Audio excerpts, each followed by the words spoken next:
Hello বন্ধুরা, আজকের আরেকটি নতুন ভিডিওতে আপনাদের স্বাগত। আজকের ভিডিওতে আমি আপনাদের দেখাবো উত্তরবঙ্গের একটি হাই প্রোফাইল ট্রেনের সারা রাতের ভ্রমণের বৃত্তান্ত। হ্যাঁ, ঠিক ধরেছেন বন্ধুরা, আজকের কাহিনী আমাদের সেই হাই প্রোফাইল ট্রেনের, যার নাম দার্জিলিং মেল 12344 ডাউন হলদিবাড়ি শিয়ালদা। কিন্তু আমি নিউ জলপাইগুড়ি স্টেশন থেকে শিয়ালদা অবধি যাব, আর সেই কাহিনী, সেই রাতের কাহিনী আপনাদের কাছে তুলে ধরবো আজকের ব্লগে। ট্রেনটি আগে নিউ জলপাইগুড়ি স্টেশন থেকে ছাড়তো, কিন্তু বর্তমানে কুচবিহারের হলদিবাড়ি শহর থেকে ছাড়ে। তারপরে স্টপেজ হচ্ছে জলপাইগুড়ি, তারপরে আবার নিউ জলপাইগুড়ি। আর আমার যাত্রা এখান থেকে, চলুন দেখা যাক।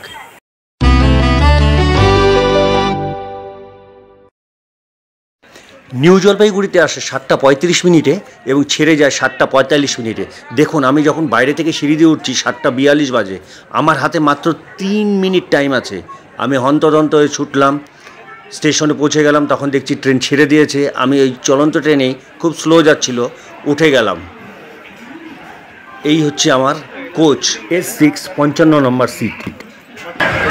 ওইদিকে ট্রেনটা শিয়ালদা শিলচর যাচ্ছে, সম্ভবত কাঞ্চনজঙ্ঘা। রাইট টাইমে ছেড়ে দিল ট্রেন দার্জিলিং মেল।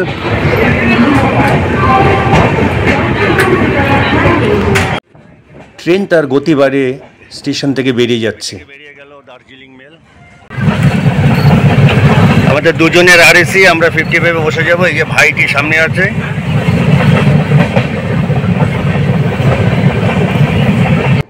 বাঁদিকে যে উপরে ফ্লাইওভারটা দেখা যাচ্ছে, ওটা অ্যাকচুয়ালি জাতীয় সড়ক 31 নম্বর। NJP থেকে 87 কিলোমিটার যাত্রা করে আমাদের পরের স্টপেজ কিষানগঞ্জে প্রবেশ করলাম।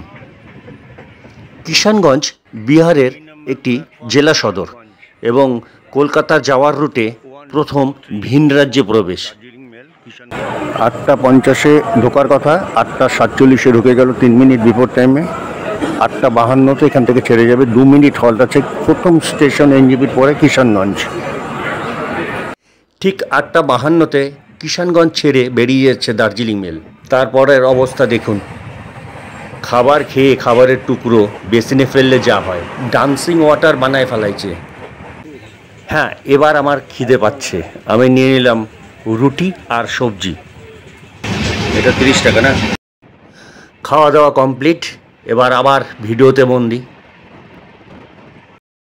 সিগন্যাল না পেয়ে মালদার শামসিতে দাঁড়িয়ে গেল ট্রেন। ট্রেন চলতে শুরু করলে চোখে পড়ল এই পিট লাইনগুলো। বুঝে গেলাম ট্রেন এখন মালদা স্টেশনে ঢুকছে। হ্যাঁ, একদম টাইমে ঢুকে গেছে মালদা স্টেশনে। NJPর পর মালদা স্টেশন দ্বিতীয় স্টপেজ, দূরত্ব 235 কিলোমিটার। মালদার রাতের খাবারের বিখ্যাত সেই রুটি সবজি নিয়ে সারি সারি বসে আছে, যেটি এদিক থেকে ওদিক পরিষ্কার দেখা যায়। মালদায় প্রবেশের টাইম ছিল রাত 11টা 30, কিন্তু 4 মিনিট বিফোর টাইমে ঢুকলো, অর্থাৎ 11টা 26-এ মালদা স্টেশনে ট্রেনটি প্রবেশ করলো। NJP মালদার দূরত্ব 235 কিলোমিটার এবং সময় দেওয়া আছে 3 ঘন্টা 45 মিনিট। রাস্তায় প্রচুর লেট করেও বিফোর টাইমে ঢুকে যায়। মালদা থেকে ছেড়ে দিল 11টা 41-এ, এখন 11টা 42 বাজে। এর পরের স্টেশন বোলপুর। প্ল্যাটফর্ম থেকে বেরোতে না বেরোতেই আবার দাঁড়িয়ে গেল।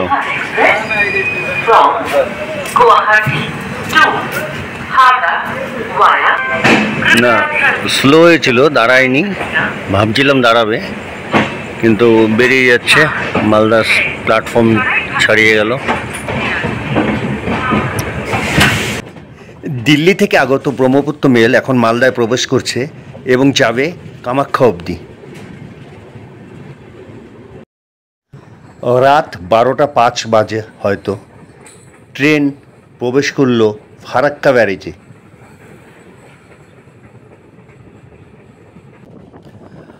ভারতের পশ্চিমবঙ্গ রাজ্যের মুর্শিদাবাদ জেলায় গঙ্গার ওপর অবস্থিত এই ফারাক্কা ব্যারেজ। ফারাক্কা ব্যারেজ তৈরির মূল উদ্দেশ্য ছিল হুগলি নদীর নাব্যতা বাড়ানো। এই মুহূর্তে পার করছি আমরা নিউ ফারাক্কা জংশন। জংশন কেন বলা হয়, এই নিউ ফারাক্কা জংশন থেকে যে বাঁদিকের লাইনটি গেছে আজিমগঞ্জ হয়ে কালনাকাটা হয়ে ব্যান্ডেল, আর এই সোজা আমরা চলে যাব বোলপুর শান্তিনিকেতন হয়ে বর্ধমান।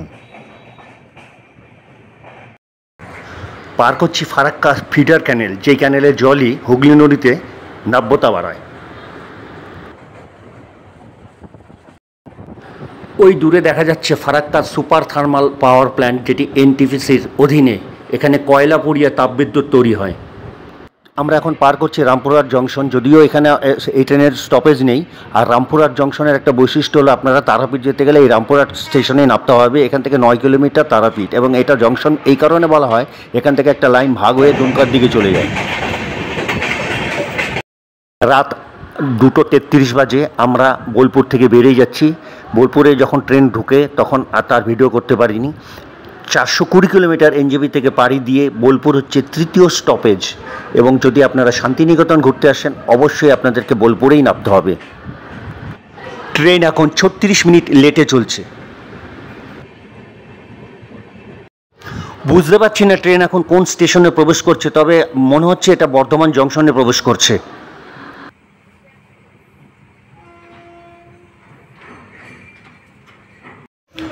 হ্যাঁ, ঠিকই হয়েছে, ঠিকই ধরেছি, এটা বর্ধমান জংশন। বর্ধমান জংশনে 2:45-এ ঢোকার কথা ছিল, ট্রেন ঢুকলো 3:22-এ, অর্থাৎ 15/37 মিনিট লেটে আছে এখন অবধি। বর্ধমান জংশন এই কারণে বলা হয়, বর্ধমান থেকে একটা মেন লাইন রানীগঞ্জ আসানসোল হয়ে দিল্লির দিকে বেরিয়ে যায়। এনজেপি থেকে তার চতুর্থ স্টপেজ বর্ধমান 471 কিলোমিটার, এবং ট্রেন মোটামুটি ওই আধ ঘন্টা লেটেই বর্ধমান থেকে ছেড়ে বেরিয়ে যাচ্ছে। বর্ধমান থেকে আবার কাটোয়া লাইনও কেটে যায়, এখান থেকে চাইলে আপনি কাটোয়া যেতে পারেন।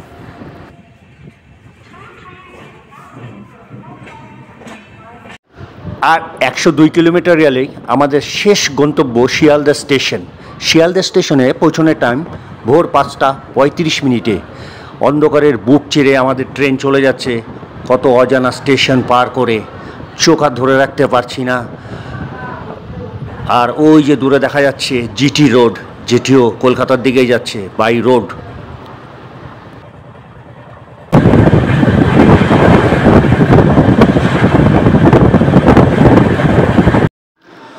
বাহ, ভোরের আলো ফুটে গেল। এবার ক্যামেরাতে ধরা পড়বে দক্ষিণবঙ্গের চালচিত্র।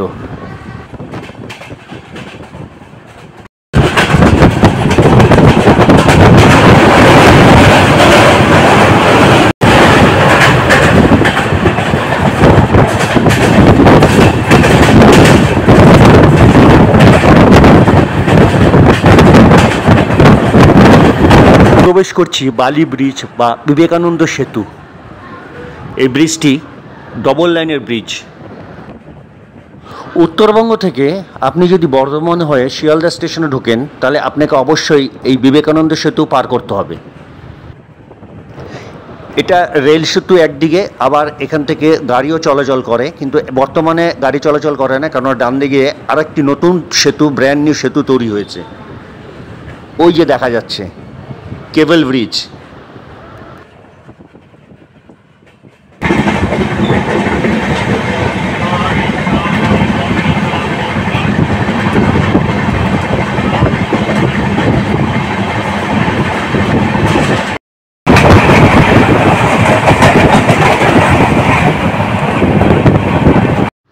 বাঁদিকে দেখা যাচ্ছে দক্ষিণেশ্বর মেট্রো লাইন, এটা নতুন হয়েছে।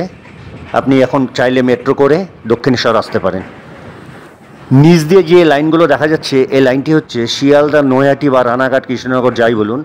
আর এই যে এখানে এসে এই লাইনের সাথে মিশে গেল, অর্থাৎ ডানকুনি লাইন আর নৈহাটি লাইন একসাথে মিশে শিয়ালদার দিকে যাচ্ছে। আর এবার দেখুন ডান দিকে দুটো লাইন কেটে গেছে, এটা হচ্ছে বনগাঁ লাইন, দমদম ক্যান্টনমেন্ট হয়ে।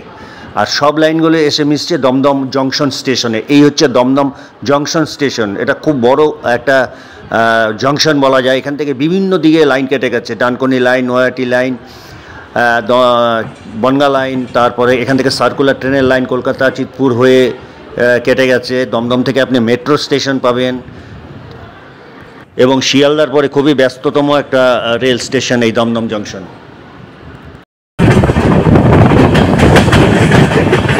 এই বিল্ডিংগুলো দেখলে মনে হচ্ছে এবার ট্রেন বিধাননগর রোড স্টেশন থেকে বেরিয়ে যাবে।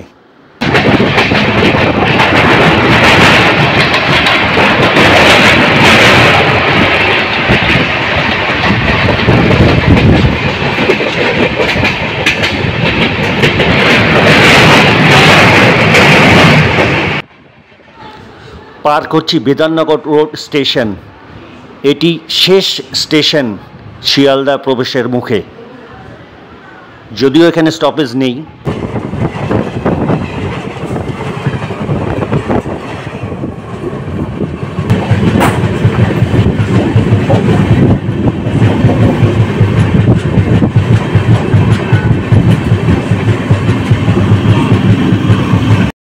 শিয়ালদা প্রবেশের মুখে এটা একটা ভয়ানক অভিজ্ঞতা, যারা গেছেন তারা জানেন। ট্রেন মনে শিয়ালদার খুব কাছে এসেও শিয়ালদা স্টেশনে প্রবেশ করতে চায় না, যায় আর দাঁড়ায়। এখানেই মোটামুটি আধ ঘন্টা খেয়ে যায়। যদিও আমাদের ট্রেন অনেক লুজ টাইম থাকাতে রাইট টাইমেই শিয়ালদায় প্রবেশ করছে। সারা রাত্রি জেগে ভিডিও শ্যুট করে আমি এখন ক্লান্ত। ট্রেন থেকে নামলাম, নির্ধারিত সময়ের আগেই প্রবেশ করলো দার্জিলিং মেল শিয়ালদা স্টেশনে। একটা দীর্ঘ রাতের অভিজ্ঞতা আমাদের গর্বের দার্জিলিং মেলে আপনাদের সাথে শেয়ার করলাম। কেমন লাগলো অবশ্যই জানাবেন। আমাদের এই প্রিয় দার্জিলিং মেলের রাতের জার্নি এনজেপি থেকে শিয়ালদা অবধি। আজকের ব্লগটি এখানেই শেষ করলাম। ভালো থাকবেন, সুস্থ থাকবেন। পরবর্তী ব্লগের জন্য অপেক্ষা করুন। ভালো লাগলে অবশ্যই লাইক, শেয়ার, সাবস্ক্রাইব করবেন। ধন্যবাদ।